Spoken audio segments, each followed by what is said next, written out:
جو ویڈیو دیکھ رہا ہے چینل کو لازمی سبسکرائب کریں۔ بس سمیہ کو یہ بات بھا گئی۔ تم نے میری مجبوری کا فائدہ اٹھانے کی کوشش نہیں کی۔ بس میں مکمل بوجھ سے آزاد ہو لوں تو ایک بے وفائی کرنی ہے۔ کیسی بے وفائی میڈم؟ کوئی دل سے اچھا لگا ہے مجھے پہلی بار۔ دل دھڑکا ہے سمیہ کا۔ شوہر میرا عمری ہی ہے وہی رہے گا بس سمیہ اب پورے دل سے محبت کرے گی، ایسی محبت جس میں پورے دل سے پوری سپردگی سے وصال ہوگا۔ ایسا وصال جس میں سمیہ جب سے نہیں چاہ سے سیراب ہوگی۔ بس کچھ دیر سمیہ سارے قرض چکا لے اور پھر وہ ہلکا جھک کر بولے، تم تیسرا فائدہ تو بھول ہی گئے۔ زیبا سے تعلق کا تیسرا فائدہ زیبا اٹھائے گی۔ تھوڑا بھلے کا کام بھی کرنا چاہیے نا۔ سمیہ نے میری ناک سے ناک چھو کر کہا، کیا کہاوت ہے، گھر کی مرغی دال برابر۔ امان ادھر ادھر منہ مارتا پھرا اور اس کی بیوی تنہا سلگتی رہی۔ اور یہ سلگن کیا ہوتی ہے تم نہیں سمجھ سکتے۔ اور کسی میں ہمت نہیں کہ وڈی حویلی کی چودھرائن تک رسائی ہو اور خود وہ کرے گی کچھ نہیں۔ اور یہ رسائی تمہیں میں دوں گی۔ باقی راکھ میں چنگاری کو کیسے ہوا دے کر بھڑکانا ہے تمہارا کام ہے۔ بڑی تعریفیں کرتی تھی رخشی کے بالی لیڈی کلر بن گیا۔ دیکھتے ہیں ہم بھی کیا کرتے ہو تم۔ مرضی سے زیبا تمہارے ساتھ برسوں کی بھڑک کو امان کے بیت پر بجھائے اور امان دیکھے، ہائے کیا لطف ہو۔ میں نے ہنس کر کہا، تو یہ لیڈی کلر منوا تو چپکا اپنا آپ۔ سمیہ اسے پسند کرنے لگی تو وہ قدرے تیکھی ہو کر بولے، ایسے گرمڈ ہزاروں دیکھے سمیہ نے۔ سمیہ نے پسند کر کے گروم کروایا تاکہ تمہیں مسئلہ نہ ہو سیٹ ہونے میں۔ مجھے تو وہ بالی پسند آیا تھا جو بنا لالچ میری جان بچا گیا، جس کی نظروں میں ہوس نہیں احترام اور لگاؤ دیکھا میں نے۔ لو دیکھو اپنا امتحان۔ سمیہ نے اپنے پرس سے ایک تصویر نکالی۔ تصویر میں ایک 45 سالہ خاتون تھی، مشہور اداکارہ زیبا بختیار سے ملتی جلتی۔ عمر ان کی پرسنالٹی پر اثر انداز نہیں ہوئی تھی۔ سفید کپڑوں میں شانے پر دوپٹہ اوڑے، شرٹ کے وی شیپ گلے میں قیمتی چشمہ اٹکائے، زیبا امان۔ شولڈر کٹ بال فیشنی سی میڈم۔ سفید کپڑے پہنتی ہے اکثر لیکن اس کے اندر رنگوں کی طلب ہے۔ میں جانتی ہوں اسے۔ بس اس کے رنگ بھر دو ایسے کہ سفید کپڑوں پر داغ بھی نہ لگے۔ امان سے دشمنی الگ بات لیکن زیبا سے کاہے کا بدلہ۔ اسی لیے وہ بے خبر رہے گی امان کی موجودگی سے، اور اس کی فلم بس سمجھو ہوگی ہی نہیں۔ جیسے ہی کام پورا ہوا سب ضائع ہو جائے گا۔ یاد رکھنا داغ سے بچا کر اور اس کی سپردگی سے اسے پانا ہے۔ رنگوں بھری رات میں اسے پیار کے رنگ دکھانے ہیں۔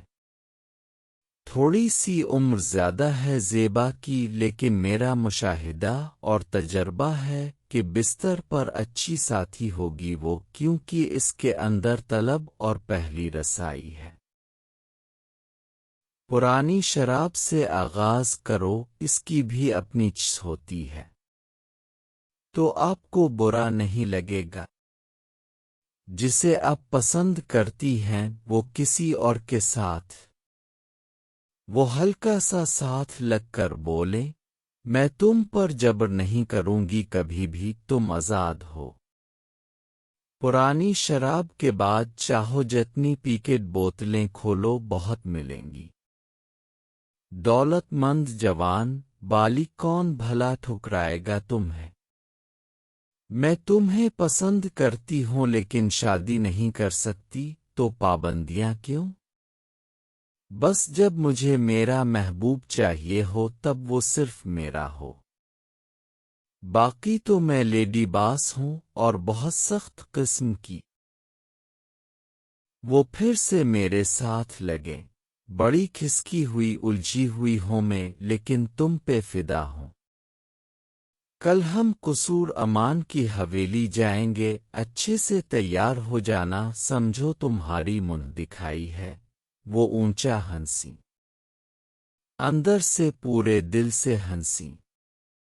میں نے انہیں ہلکا سا ساتھ لگایا اور کہا، ایک مستی والی بات پوچھوں اپنی سمیہ سے؟ ہمم پوچھو، وہ منمنا کر بولے۔ کیا واقعی شولڈر پر کاٹنے سے آپ کو کچھ ہوا تھا؟ مربوط اور مستانے سوال سے وہ شرما سی گئیں اور فوراً اپنا منہ میرے سینے میں چھپا لیا اور کہا، چپ بالی، بے شرم، بتائیں نا۔ میں نے بچوں کی طرح ٹھنک کر کہا۔ انہوں نے خود کو مجھ میں اور دھنسایا۔ اچھا تو میں پھر بائٹ کر کے چیک کر لیتا ہوں مست کرتی ہے یا نہیں۔ خانہ الفی نہیں، وہ سسک کر بولے۔ مر جانا ہے سمیہ نے، اور پھر میری آنکھوں پہ ہاتھ رکھ کر بولے، بتاتی ہوں، لیکن تم بائٹ نہیں کرو گے اور مزید کچھ نہیں پوچھو گے، وعدہ؟ میں بھلا ان کی اجازت سے پہلے، امتحان سے پہلے کیسے از خود چھو سکتا تھا؟ بالی کا صبر کمال کا تھا۔ اول جوانی میں شادی ہوئی میری شیخ سے، بڑا اچھا وقت گزرا، رونا سہی، جسم اچھا سیراب ہوا۔ شولڈر بائٹ نے مجھے تڑپا کر رکھ دیا اور میں خود بھی کاٹ کھاتی ہوں، سمجھے؟ اناب بس چپ۔ انہوں نے میرے ہونٹوں پہ ہاتھ رکھا اور اٹھ کر پرس وغیرہ ایک سائیڈ پر رکھا اور بولے، تم سیدھے لیٹ جاؤ نا پلنگ پر، اور خود چلتی ہوئی میرے سینے پہ نیم دراز ہو گئیں۔ ایسے سونا ہے میں نے اپنے بالی کے ساتھ۔ میں نے کمبل اوپر کھینچا، ان کی آنکھیں بند اور چہرہ سکون سے بھرا تھا۔ میں نے اپنا بازو ان کے گرد حمائل کیا اور کچھ دیر بعد نیند کی وادیوں میں اتر گیا۔ اگلی صبح جب میری آنکھ کھلی تو سمیہ کمرے میں نہیں تھی۔ میں نے انگڑائی لی اور کمرے سے باہر جھانکا۔ باہر صحن میں وہ رات والی بزرگ خاتون کے ساتھ موجود تھی، مٹر اور چاول صاف کیے جا رہے تھے۔ مجھے جاگتا دیکھ کر سمیہ نے ہلکی سی سمائل دی اور جلدی سے تیار ہونے کا کہا۔ میں نہا دھو کر تیار ہوا، تیاری بھی منہ دکھائی والی تھی۔ میڈم نے جب مجھے لش پش دیکھا تو ان کی آنکھوں میں ایک چمک سی لہرائی۔ میں انہی کے پاس جا کر بیٹھ گیا۔ یہ خاتون کون تھی؟ نہ انہوں نے بتایا نہ میں نے پوچھا۔ اندازہ تھا کہ محلے داری کا تعلق ہوگا۔ کافی وقت کے بعد مزیدار مٹر پلاؤ کھایا۔ سادہ انداز میں پکا ہوا باسمتی چاولوں میں تازہ مٹر۔ کھانے کے کچھ دیر بعد گاڑی آ گئی اور ہم وہاں سے نکل پڑے۔ ہم وہاں سے بیرسٹر ممتاز کے دفتر پہنچے۔ 5-10 منٹ کے وقفے سے زیبا امان کی آمد ہوئی، میری اور ان کی پہلی ملاقات۔ انہوں نے سفید کپڑوں کے اوپر گرم شال اوڑھی ہوئی تھی، وہ متانت اور سنجیدگی کا پیکر تھیں۔ میڈم سمیہ نے ہمارا آپسی تعارف کرایا اور سلام دعا کے بعد بولے، جلدی سے ایگریمنٹ پڑھ لیں پھر چلتے ہیں واپسی۔ ایگریمنٹ کی باقاعدہ 3 فائلز بن چکی تھیں۔ اس کے بعد ہم وہاں سے نکلے، لیکن اس بار سمیہ نے زیبا کو ہمارے ساتھ بٹھا لیا، خود میرے ساتھ فرنٹ سیٹ پر جبکہ زیبا پچھلی سیٹ پر۔ ڈرائیور زیبا کی گاڑی میں ایڈجسٹ ہو گیا اور میں نے زیبا کی گاڑی کے پیچھے گاڑی بڑھا دی۔ اب کچھ الجھی ہوئی ہیں زیبا جی، سمیہ نے بات شروع کی، کچھ پریشانی ہے کیا؟ میں نے مرر سے پیچھے دیکھا۔ زیبا کا چہرہ مرر سے صاف نظر آ رہا تھا۔ اور تو کوئی الجھن نہیں، بس یہی کہ کیا میں یہ سب کر لوں گی؟ کیوں نہیں کر لوگی؟ آسانی سے کر لوگی، اور ویسے بھی میں ہوں بالی ہے، اور اس کے ہوتے آپ کو پریشانی کی کیا ضرورت ہے؟ میڈم اسے سمجھا رہی تھی۔ میں وقفے سے مرر سے دیکھتا، اکثر ہماری آپسی نظریں ٹکراتے۔ میں نے محسوس کیا وہ میری نظروں سے تھوڑا سا ڈسٹرب سی ہے، جیسے کسی کو عادت نہ ہو گھورنے کی اور اسے گھورا جائے۔ راستے میں مجھے سمیہ نے وہ اراضی دکھائی جہاں ہاؤسنگ سوسائٹی بنانے کا ارادہ تھا۔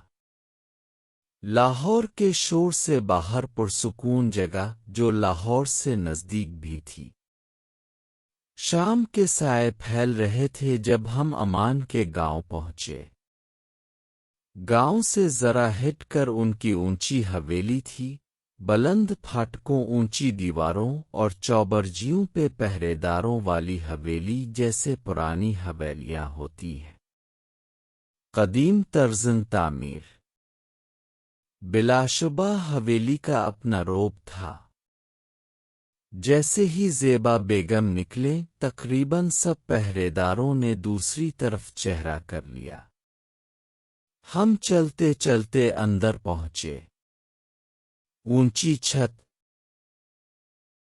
شہتیروں والے کھلے کمرے۔ اندر جا کر میڈم 2 منٹ کا کہہ کر اندر گئیں اور ہم دونوں وہیں موجود رہے۔ حویلی کے 3 حصے تھے۔ پہلا حصہ مردانہ تھا، جہاں مہمانوں کے لیے الگ سے 2 کمرے تیار تھے اور عام عوام کے لیے 2 کمرے اور چوپال نما بارادری۔ اس سے آگے گھریلو مہمانوں کے لیے رہائش تھی اور اسی سے منسلک زنان خانہ تھا۔ ہم اس وقت گھریلو مہمانوں والے حصے میں تھے۔ سردیاں عروج پر تھیں۔ تھوڑی دیر بعد ایک خادمہ ایک ٹرے میں پنجیری باداموں کا حلوہ اور بوائل دیسی انڈے لے آئی۔ اس کے ساتھ گرما گرم خالص دودھ پتی۔ میڈم سمیہ تو ڈائٹ کانشیس تھی، لیکن میں نے پنجیری ڈٹ کر کھائی، 2 انڈے بھی ڈکار گیا۔ اتنی دیر میں زیبا اور اس کے ساتھ ایک بزرگ داخل ہوئے۔ یہ اس کے والد چودھری نذیر صاحب تھے، عام چودھریوں کے برعکس قدرے منکسر المزاج اور سنجیدہ۔ کافی دیر ادھر کی باتیں رہیں۔ اکثر باتوں کا تعلق ہاؤسنگ سوسائٹی سے ہی تھا۔ میں نے وقفے سے کن انکھیوں میں زیبا کو تاڑا اور جب پکڑا گیا، ادھر ایک خفگی سی ہی نظر آئی۔ میں کچھ منفرد طریقہ اپنانے والا تھا۔ رات کے کھانے میں دیسی ککڑ نے رنگ بھر دیا۔ کھانے کے بعد میں واکنگ کے لیے باہر نکل گیا اور سمیہ زیبا لوگ اندر ہی رہے۔ باہر چوپال میں کچھ لوگ موجود تھے، کچھ بزرگ حقہ پی رہے تھے، دو چار من چلے انگیٹھی تاپ رہے تھے۔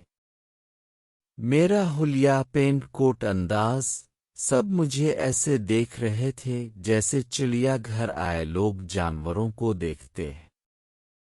میں چلتا چلتا گیٹ کے پاس پہنچا۔ لکڑی کا بنا بلند دروازہ بند تھا، لیکن اس کی چھوٹی کھڑکی کھلی تھی۔ اوپر چوبرجی پر دو محافظ چوبند کھڑے تھے۔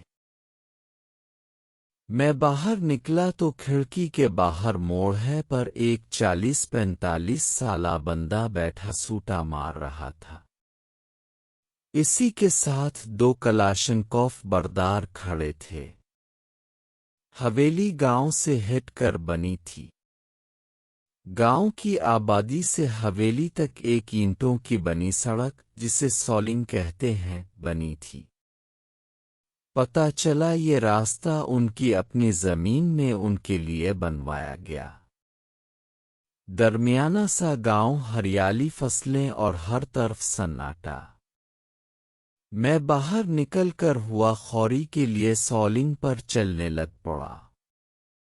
مجھے کسی نے نہیں روکا، نہ سوال پوچھا۔ ہاں، موڑ ہے پر بیٹھا بندہ میرے پیچھے کچھ فاصلے پر چلنا شروع ہو گیا۔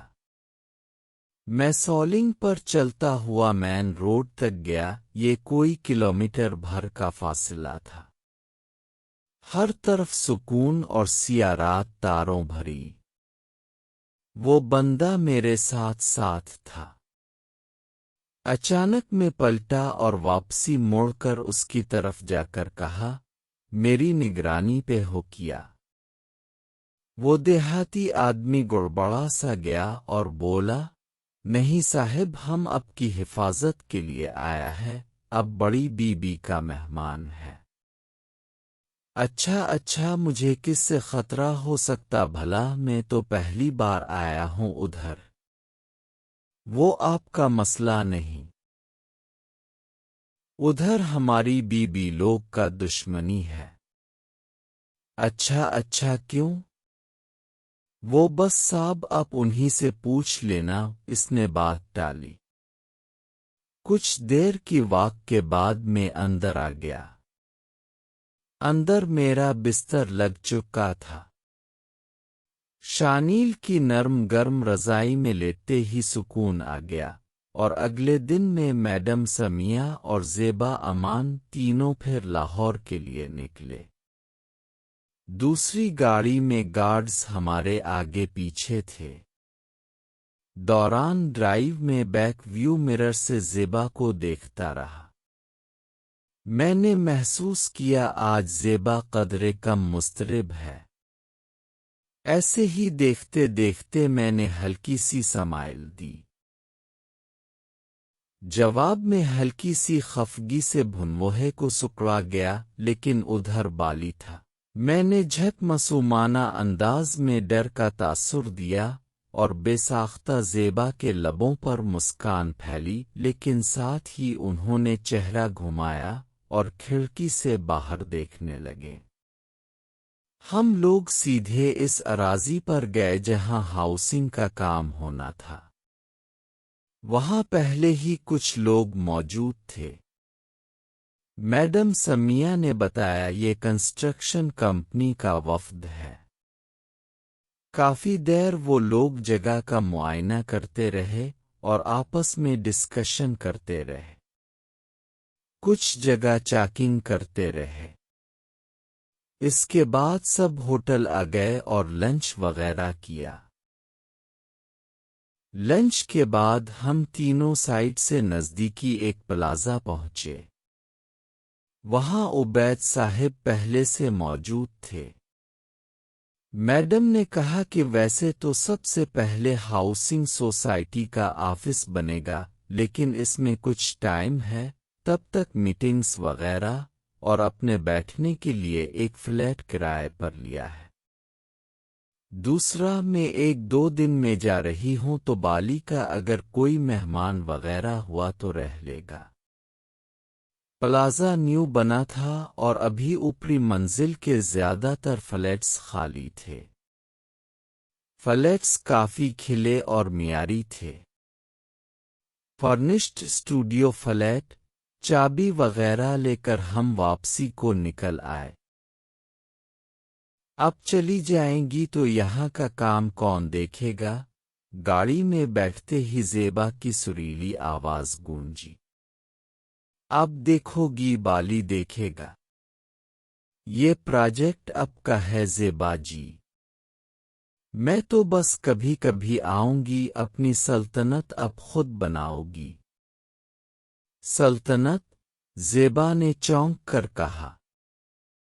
ہاں سلطنت، اس بار میں بولا، ہم عام سوسائٹی نہیں بلکہ سمال سٹی بنائیں گے، جس میں باقاعدہ ادارے ہوں گے جو انتظام دیکھیں گے۔ پارک ہوگا، مالز ہوں گے، فل سیکیورٹی ہوگی، میونسپلٹی ہوگی اور اس کا چارج لیا جائے گا۔ اور سوسائٹی میں آپ کا اپنا گھر ہوگا جہاں آپ رہیں گی اور لوگ آپ سے ملنے کے لیے وقت لیں گے۔ تو ہوئی نا سلطنت؟ میں نے بیک ویو مرر سے پھر دیکھا، زیبا کا چہرہ ہلکا کھلا سا تھا، اسے اندازہ نہیں تھا ہم کیا کرنا چاہتے ہیں۔ سمیہ کبھی لو لیول کا کام نہیں کرتی تھی۔ کچھ آگے جا کر اچانک سمیہ بولے، رکو رکو ایک منٹ۔ میں نے گاڑی ایک سائیڈ روکی تو وہ جلدی سے نیچے اتری اور سامنے موجود مارکیٹ میں گھس گئیں۔ زیبا نے اترنا چاہا لیکن تب تک سمیہ تیز قدموں سے مارکیٹ کی طرف بڑھ چکی تھی۔ اب گاڑی میں ہم دونوں تھے۔ میں نے بیک مرر میں پھر دیکھا، نظریں ملے، پھر گھوری آئی۔ میں نے ہلکے سے کانوں کو ہاتھ لگایا اور بس لبوں کی حرکت سے سوری بولا۔ ایک ہلکی سی مسکان پھر پھیلی۔ برف پگھل رہی تھی اور سمیہ کے جانے کے بعد اس برف کو حدت سے اتنا پگھلنا تھا کہ طغیانی ہو جائے۔ کچھ ہی دیر میں سمیہ میڈم ایک گفٹ پیک سا لیتی گاڑی میں آئیں اور ہم پھر سے روانہ ہو گئے۔ اگلے 2 دن بس نارمل روٹین رہی۔ سائٹ کا باقاعدہ آغاز سوموار سے ہونا تھا، جس میں 2 دن پڑے تھے۔ میڈم سمیہ کی شام کو فلائٹ تھی۔ زیبا امان کو کچھ نجی مصروفیت تھی۔ میڈم کو ایئرپورٹ چھوڑنے صرف مجھے جانا تھا۔ صبح 10 بجے ہی میڈم نے جلدی کا شور مچا ڈالا، حالانکہ فلائٹ شام 6 کی تھی۔ انہیں کچھ کام تھا لاہور میں جس کی وجہ سے وہ جلدی میں تھیں۔ گاؤں سے نکل کر میں نے پوچھا کس طرف جانا ہے تو وہ بولے ماڈل ٹاؤن جانا ہے پہلے۔ میں ان کے بتائے ہوئے راستوں پر گاڑی چلاتا ماڈل ٹاؤن پہنچا۔ وہ بار بار گھڑی دیکھ رہی تھی۔ ایک گلی کے پاس رک کر انہوں نے مجھے کہا، وہ سامنے نیلا گیٹ دیکھ رہے ہو؟ ادھر جاؤ اور یہ پارسل جو انہوں نے گفٹ لیا تھا، یہ اس دروازے پر رکھ کر بیل بجا کر آ جاؤ۔ میں گاڑی لے کر آگے چوک پر ہوں گی۔ اور ہاں، اگر تمہیں کسی نے یہ رکھتے ہوئے دیکھ لیا فوراً دروازہ کھل گیا تو تم میرا نہیں بتاؤ گے، کر دینا کچھ بہانہ۔ میں سر ہلا کر اتر گیا۔ میڈم نے سیٹ بدلی اور گاڑی آگے بڑھا دی۔ میں آرام سے چلتا اس گیٹ پر پہنچا۔ پارسل رکھ کے بیل بجا کر مڑا ہی تھا کہ سامنے والے گھر سے ایک بزرگ خاتون نکلے اور میرے سر پر آن دھمکی۔ میں نے کھسکنا چاہا تو وہ کچھ نہیں بولے۔ میں چند قدم ہی چلا تھا کہ ان کی آواز آئی، سنو۔ میں نے پلٹ کر دیکھا تو وہ بولے، اسے کہنا کبھی ملنے آ جائے۔ ایسا کہتے ہوئے ان کے چہرے پر عجیب درد سا تھا۔ گاڑی میں پہنچ کر میڈم نے میری طرف دیکھا اور میں نے انہیں ساری بات بتا دی۔ سمیہ کے چہرے پر اداسی سی چھا گئی، جیسے ہلکی سی تھکن یکدم ان پر طاری ہو گئی۔ انہوں نے گاڑی ایک سائیڈ روکی اور اپنا سر سیٹ کی پشت سے ٹکا لیا اور پھر بولے، تم ادھر آ جاؤ، ڈرائیو کرو۔ وہ نیچے اتر کر میری سائیڈ آئیں اور میں گاڑی میں ہی ادھر کو کھسک گیا۔ انہوں نے سیٹ بیک پر کی اور آنکھیں بند کر لیں، ان کی پلکیں ضبط سے بھیگی ہوئی تھیں۔ کہیں پرسکون جگہ لے چلو، ہمم چلو، اسی فلیٹ میں ابھی کافی وقت ہے۔ کیا ہوگا، زیادہ سے زیادہ فلائٹ مس ہو جائے گی نا، وہ ٹوٹے لہجے میں بولے۔ میں نے ایک ہاتھ سے ان کا ہاتھ پکڑا اور تھپکی دی، سمیہ جی اب ٹھیک ہیں نا؟ ہمم، وہ بس ہنکارا بھریں۔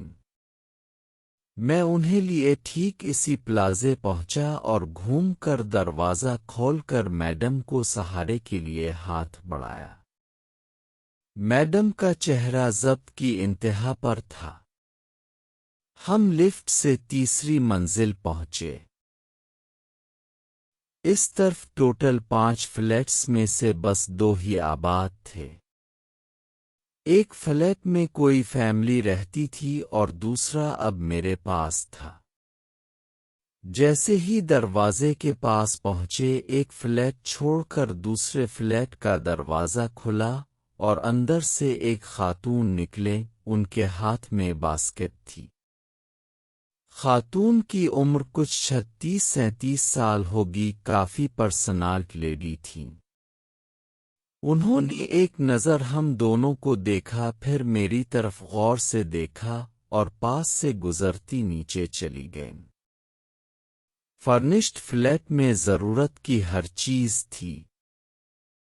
فلیٹ سمیہ نے اوکے کیا تھا تو سب چیزیں ہونی ہی چاہیے تھیں۔ یہی سوچ کر میں نے فریج کھولی اور 2 ٹن بیئر کے نکال لیے۔ سمیہ اسٹریسڈ تھی، اسے ضرورت تھی کہ کچھ ریلیکس ہو سکے، اور میں سمیہ کے پاس کمرے میں آ گیا، وہ بیڈ پر نیم دراز سی تھیں۔ سمیہ جی یہ لیں، میں نے اٹھایا۔ 2-4 سپ لینے کے بعد انہوں نے آہستگی سے میرا بازو تھاما۔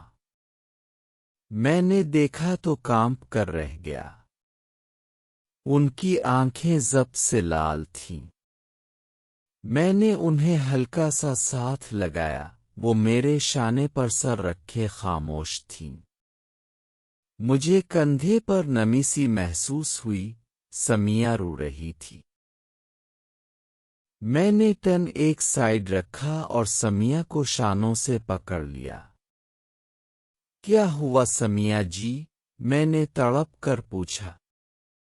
مجھے رونا ہے، وہ روتے روتے بولے۔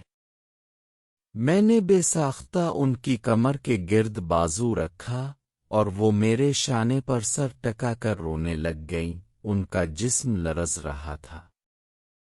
میں نے انہیں کھل کر رونے دیا۔ جب وہ اچھی طرح رو چکیں تو میں انہیں ساتھ لگائے بیڈ پر لٹایا اور ان کے جوتے اتار کر انہیں سیدھا لٹایا، وہ بس مجھے دیکھ رہی تھیں۔ میں ان کے پاس بیٹھا اور بولا، کیا بات ہے سمیہ جی، وہ کس کا گھر تھا؟ وہ خاتون کون تھی؟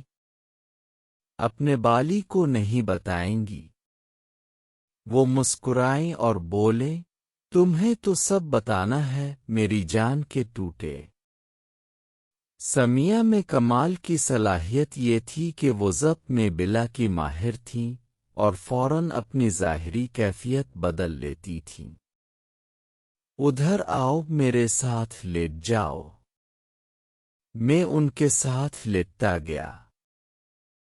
انہوں نے ہاتھ سے میری آنکھیں بند کیں اور قریب آ کر میرے شانے پہ سر رکھ کر کہا، وہ میری ماں تھیں۔